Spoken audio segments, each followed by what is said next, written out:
Oui, tout à l'heure, on vient de vous présenter la cinquième étape du processus d'élaboration du budget du point de vue technique. On a vu ensemble les démarches devant conduire au processus de négociation du budget du point de vue technique. Maintenant, du point de vue politique, une fois que le budget est bel et bien préparé du mois d'octobre jusqu'au mois de mai, au mois de mai, on soumet le budget à la Cour supérieure des comptes et du Conseil administratif pour avoir son avis. Maintenant, une fois que la Cour supérieure des comptes se prononce ou analyse le budget et donne son avis, il transmet ce rapport d'avis au Parlement. Et comme c'est le Parlement qui va recevoir le budget au 30 juin de l'exercice de l'année N-1, c'est-à-dire si on parle du budget de l'exercice 2023-2024, c'est-à-dire si on avait déjà un parlement fonctionnel en Haïti, le gouvernement devrait déjà, et on est actuellement au mois d'avril, on devrait déjà dans pleine conférence budgétaire pour le budget 2023-2024. Mais étant donné qu'on n'a pas le Parlement, donc on ne sait pas exactement à quelle étape où l'on est pour avoir ce processus. Mais il faut souligner que le gouvernement doit soumettre la proposition du budget et du projet de loi de finances au 30 juin de l'année N-1 pour l'exercice N+1. Maintenant, voyons la cinquième étape qui concerne le vote de la loi de finances. Le vote de la loi de finances, ça concerne l'adoption de la loi de finances, où c'est la deuxième phase du cycle budgétaire.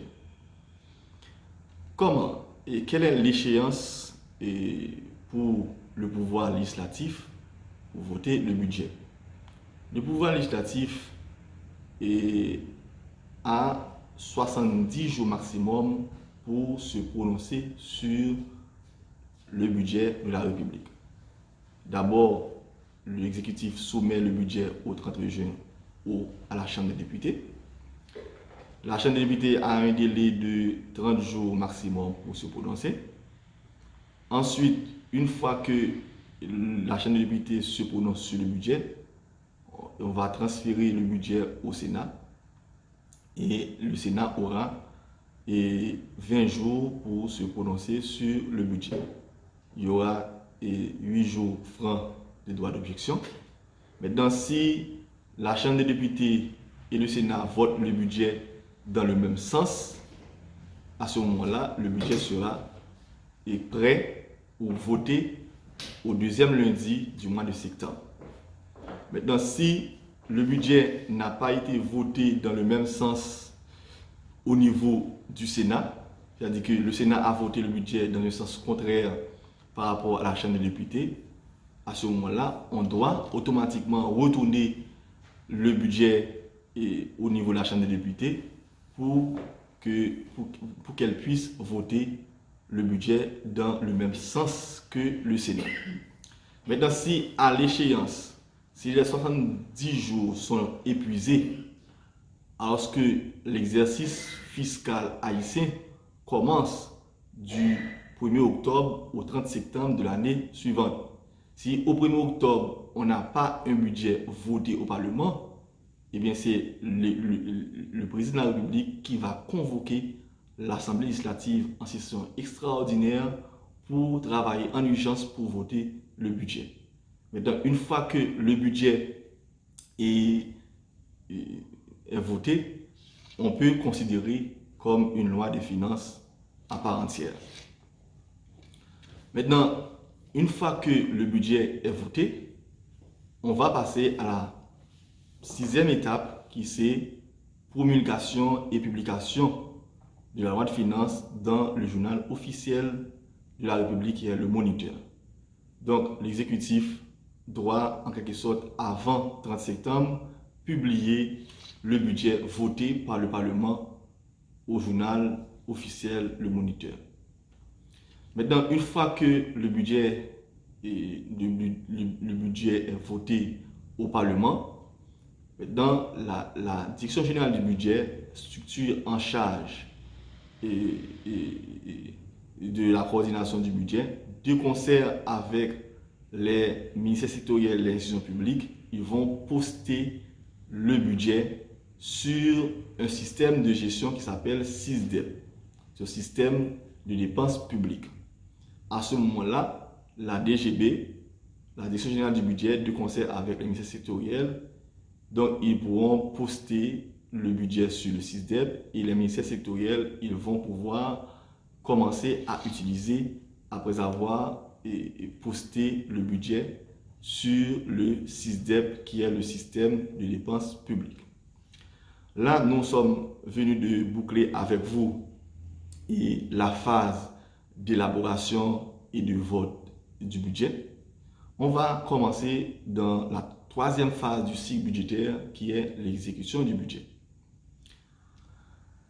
L'exécution du budget, et on entend par exécution du budget, c'est un ensemble de décisions prises par le gouvernement pour effectuer le recouvrement des recettes et la consommation des crédits votés, tout en s'assurant du respect des principes budgétaires qu'on vient de vous entretenir tout à l'heure, c'est-à-dire les 6 principes classiques du budget, et aussi en fonction des règles, du respect des règles de la comptabilité publique, qui est en quelque sorte gage d'une bonne gestion des finances publiques. Maintenant, dans l'exécution du budget de l'État, l'exécution du budget de l'État consiste en un processus qui commence avec la décision de l'engagement. Tout à l'heure, je vous avais défini avec vous dans la première partie du premier module, qui c'est le concept de base, à savoir la chaîne managériale. La chaîne managériale qui comprend les 4 étapes suivantes. Il y a l'engagement de la dépense, la liquidation de la dépense, l'engagement de la dépense, sa liquidation et son ordonnancement et son paiement. Maintenant, les 3 premières étapes de la chaîne managériale qui consistent l'engagement, la liquidation et l'ordonnancement de la dépense, ça c'est du ressort du pouvoir de l'ordonnateur. C'est-à-dire c'est l'ordonnateur qui gère son portefeuille de budget. Maintenant, l'engagement de la dépense, une dépense est engagée une fois que la saisie a été faite dans le système SysDep et dans le système qui génère automatiquement une feuille qui s'appelle réquisition. Donc, c'est-à-dire qu'une fois que la dépense a été saisie dans le système, donc on récupère une réquisition qui engage la dépense publique. Comme je vous ai dit que le SysDep, c'est le traitement de réquisition qui se fait au moyen d'un outil informatique appelé système de gestion des dépenses publiques. Maintenant, comment fonctionne le SysDep, c'est-à-dire le système de gestion des dépenses publiques? On peut retrouver 3 acteurs dans le système. Il y a l'ordonnateur d'un côté, c'est-à-dire l'ordonnateur, à savoir l'ensemble des services qui sont concernés par l'ordonnateur, à savoir direction administrative, direction des ressources humaines et l'UEP, l'unité d'études de programmation. Donc l'ensemble des structures ici qui préparent la réquisition pour l'ordonnateur qui signe. Mais avant d'ordonner, il y a un autre acteur qui intervient, qui est le contrôleur financier. Le contrôleur financier, dans le cadre de la bonne gestion des finances publiques, le ministère de l'économie et des finances, depuis les années 2005, a déjà déployé un corps qui s'appelle le corps de contrôleur financier. Au niveau de chaque entité publique, il y a un contrôleur financier qui donne un visa préalable aux dépenses publiques.